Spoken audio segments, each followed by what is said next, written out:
Hello students, let us start with the 10th lecture of chapter 2, sexual reproduction in flowering plants. We have talked about pollination and we have also talked about outbreeding devices. Now let us talk about pollen pistil interaction. See what happens during pollination. The pollen from stamen is transferred to stigma, isn't it? That is pollination. But does the pollination guarantee transfer of right type of pollen? No. Pollen transfer होगा, पर सही तरीके का होगा या नहीं? You cannot guarantee that. For example, wind, water or animals are pollinating. Will they take care कि रोज का pollen रोज के स्टिग्मा पे ही गिरना चाहिए, sunflower का pollen sunflower के स्टिग्मा पे ही गिरना चाहिए? No, they cannot guarantee that. So there are two kinds of pollen. What do I mean by right type of pollen? तो दो तरह के pollen हो सकते हैं, compatible and incompatible. Compatible मतलब same species का pollen है, जब वो pollen stigma पे drop होगा, it will germinate to produce a pollen tube. When I say incompatible, हो सकता है it is from other species. sunflower का pollen rose पे गिर गया तो germinate होगा क्या? fertilization होगा क्या? नहीं होगा. और it is self incompatible. Last lecture में हमने पढ़ा था what is self incompatibility. It's an outbreeding device and a genetic mechanism जहाँ पे if the pollen from same flower और the pollen from other flower of same plant falls on the stigma, the germination of pollen tube will not take place. So in both these cases the pollen becomes incompatible. So pollination can not recognise. ये recognition किसको करना पड़ेगा? Pistil को करना पड़ेगा. Pistil is responsible for recognising कि pollen compatible है या इनकम्पैटिबल है. इफ इट इज़ कंपैटिबल क्या होगा? Pistil will accept the pollen, it will promote post pollination events and fertilisation will take place. If it is incompatible तो क्या होगा? Pistil will reject, तो पॉलन जर्मिनेशन नहीं होगा. Now the question is how does pistil recognise. Pistil को कैसे पता चलेगा कि पॉलन कंपैटिबल है या नहीं है? एग्जाम लेंगे पॉलन का, written exam? No no no, nothing like that. There are chemical components and interactions which play a role in recognition. तो कुछ केमिकल सिग्नल्स होते हैं, जैसे हर एक stigma inside the stigma, that is inside the ovule, they will secrete something which will be leading to continuous dialogue between stamen, that is pollen and stigma. तो recognition का काम किसका है? recognition का काम pistil का है. प्लांट्स में कोई नर्वस सिस्टम नहीं होता है, तो ये कैसे हो रहा है? ये केमिकल कंपोनेंट से हो रहा है. You can imagine something like hormone but not of that advanced level. Okay, so chemical components and interactions help pistil to recognize, and if it is the compatible pollen it will accept. If it is incompatible pollen तो क्या हो जाएगा? rejection हो जाएगा. Now after a compatible pollen falls on stigma क्या होगा? So pollen deposition हुआ, फिर pollen germinates. तो germination का मतलब क्या है? It will produce a pollen tube. pollen tube कहाँ से produce होगा? pollen tube will be produced through germ pore. याद आया आपको what was germ pore? pollen grains, they are surrounded by this thing, coverings, outer and inner covering है ना, जहाँ पे sporopollenin होता है. So there is one place where sporopollenin is absent, जहाँ से जिसको हम germ pore बोलते हैं, और जहाँ से pollen tube germinate होगा, because sporopollenin is not degradable. Now once the pollen tube germinates, the content of pollen move into the pollen tube. Which contents that I am talking about? I am talking about the two male gametes जो जाके ovule को fertilise करेंगे, क्योंकि pollen pistil interaction के बाद क्या होना है? फर्टिलाइजेशन होना है. So now pollen कहाँ गिरा था? स्टिग्मा के सरफेस पे गिरा था. You remember what was stigma? So have a look at this diagram. Pollen has fallen here. Oh, ये तो poetry बन गई. Pollen has fallen. So pollen has fallen on stigma. It will go through all the tissues of stigma, style, and it will finally reach ovary. So it grows through stigma and style, dissolving the tissues, and it reaches ovary. Ovary में क्या है? Ovary में ovule है. Let us see the diagram of embryo sac again. If you remember, embryo sac में एक chalazal and था और एक माइक्रोपाइलर एंड था. तो pollen tube कहाँ से जाएगा? ऐसे आके it will enter through here, micropylar and. कैसे पता चला कि माइक्रोपाइलर एंड यहाँ पर ही है? वहाँ पे फिलीफॉर्म apparatus है. Just recall, you have already studied that filiform apparatus is present at micropylar end और उसका फंक्शन क्या है? उसका फंक्शन है to entry the guide the entry of pollen tube. So once it goes inside, ये filiform apparatus will help it. It goes in one of the synergid and then it goes into the egg cell. Now again recall your pollen structure. Pollen कैसा था? When the pollen is released, there are two possibility. कौन सी दो possibilities हैं? It can be at two-celled stage or three-celled stage. Two-celled stage में क्या था? Just have a look at this pollen. So it will have a vegetative cell and a generative cell. तो दो male nucleus है, right? Now the generative cells, sorry, not two male nucleus, two cells.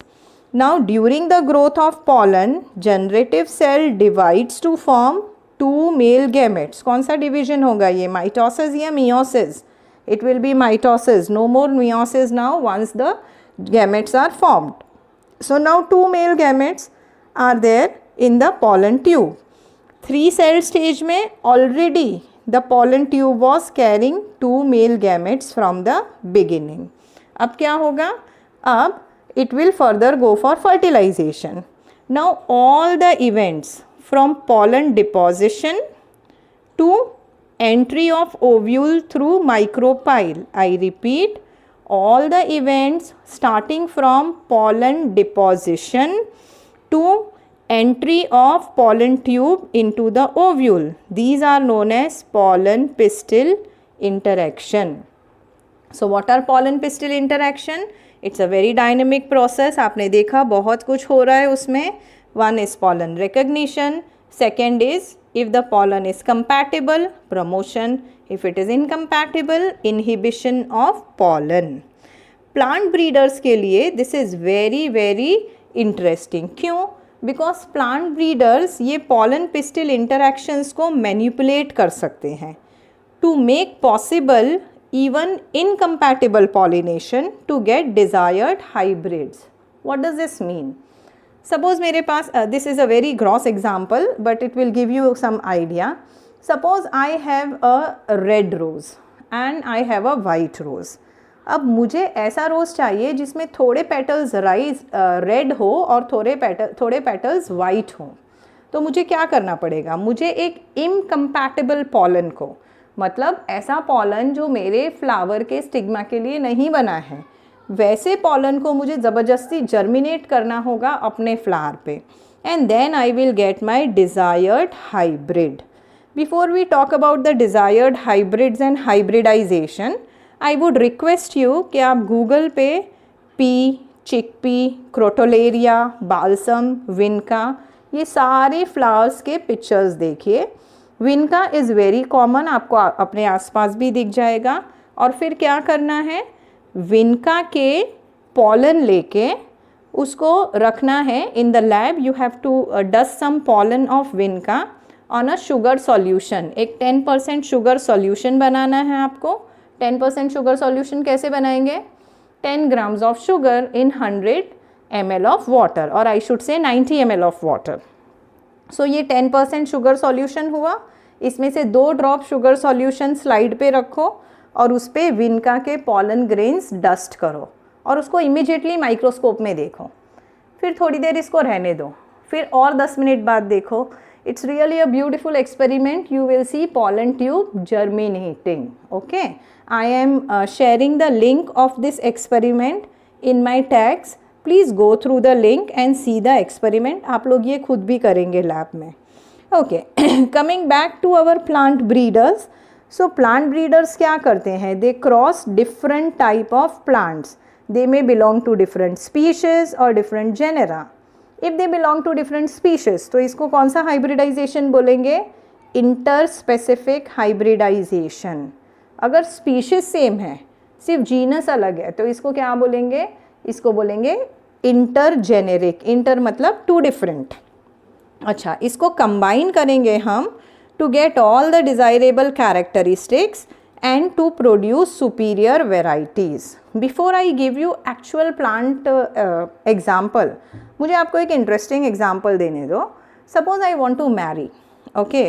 Now the male that I am looking for to get married, I would like कि वो handsome भी होना चाहिए, उसे खाना बनाना भी आनी चाहिए, उसे gardening भी आनी चाहिए, you know, he should keep the house spanking clean, and he should be intelligent, and he should be adventurous, of course he should be kind also, तभी तो झेलेगा मुझे. So suppose I want all these qualities, all these desirable qualities in one person. Is it possible? इसकी आधी भी नहीं मिलेगी.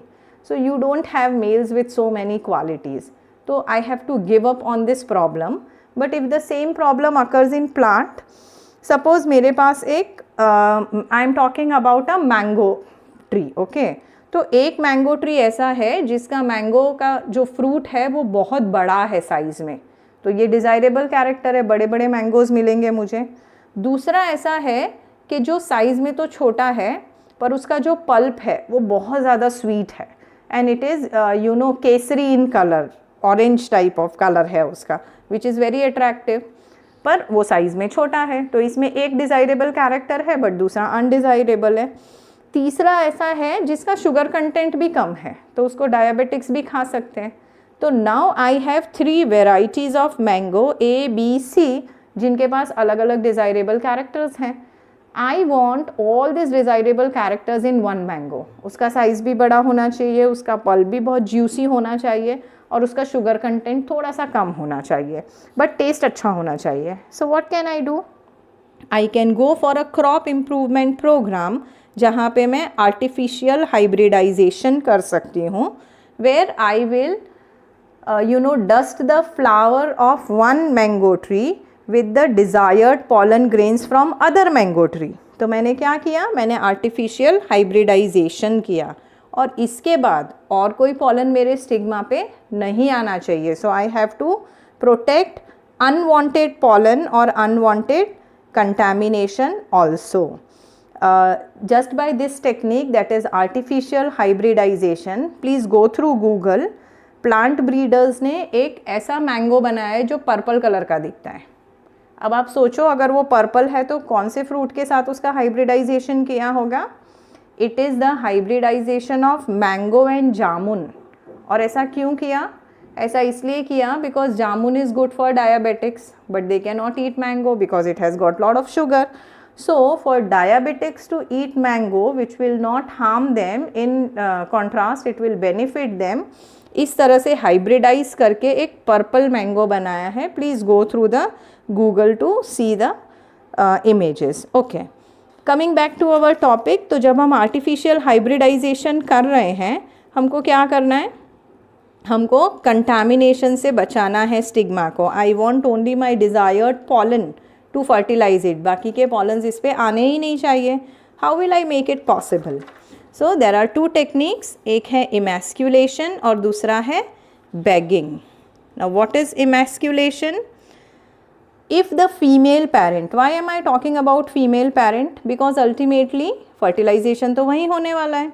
सो if the female parent has got bisexual flowers, मतलब उसमें एंथर भी है और स्टिग्मा भी है. So what will I do? I will remove anthers from the flower bud using forceps. आपके डिसेक्शन बॉक्स में forceps है. सो वैसे forceps से now you have already seen कि स्टिग्मा एंथर कैसा दिखता है, स्टेमन्स कितने माइन्यूट होते हैं. तो धीरे से सारे स्टेमन्स forceps से निकाल देने हैं in the bud stage itself before it dehisces. dehisces मतलब इससे पहले कि वो pollen प्रोड्यूस करे, उसको forceps से निकाल देना है. So removal of anther in the flower bud stage in the bisexual flower is known as emasculation. और उसके बाद क्या करना है? इमेस्क्यूलेटेड फ्लावर्स को हम कवर कर देंगे विथ अ बैग. वो पॉलीथीन बैग हो सकती है या तो वो बटर पेपर की बैग हो सकती है. The idea is no pollen should enter that bag. Same thing was done by Gregor Mendel for his cross breeding experiment. तो आप कोई भी एक सूटेबल साइज का बैग लेंगे, big enough to cover the flowers, and it should be made up of butter paper. और इससे हम स्टिग्मा को कवर कर देंगे so that there is no contamination by unwanted pollen. अब क्या होगा, जब फ्लावर मैच्योर हो जाएगा, उसका स्टिग्मा रिसेप्टिव हो जाएगा, we will dust desired pollen. जिस भी फ्लावर का, जिस भी क्वालिटी का पॉलन हमको चाहिए, वो पॉलन हम स्टिग्मा पे डस्ट कर देंगे. और फिर उसका क्या करेंगे, रीबैगिंग करेंगे, क्योंकि अभी भी हमको कंटामिनेशन नहीं चाहिए. And then we will allow the fruit to develop. ये सब हम किसके लिए करेंगे, emasculation and bagging, bisexual flowers के लिए. If the flowers are unisexual, तो उसमें तो सिर्फ एक ही तरह का फीमेल पार्ट ही है, ओनली स्टिग्मा इज़ देयर, तो वहाँ पे हम बैगिंग करेंगे. Emasculation is not required. तो हम क्या करेंगे, before the flower opens, bird stage में ही उसका बैगिंग कर देंगे. जैसे ही स्टिग्मा रिसेप्टिव होगा, we will dust it with desired pollen, उससे पॉलिनेशन करेंगे और फिर उसका रीबैगिंग कर देंगे. So this is about pistil pollen interactions and how they are manipulated by plant breeders.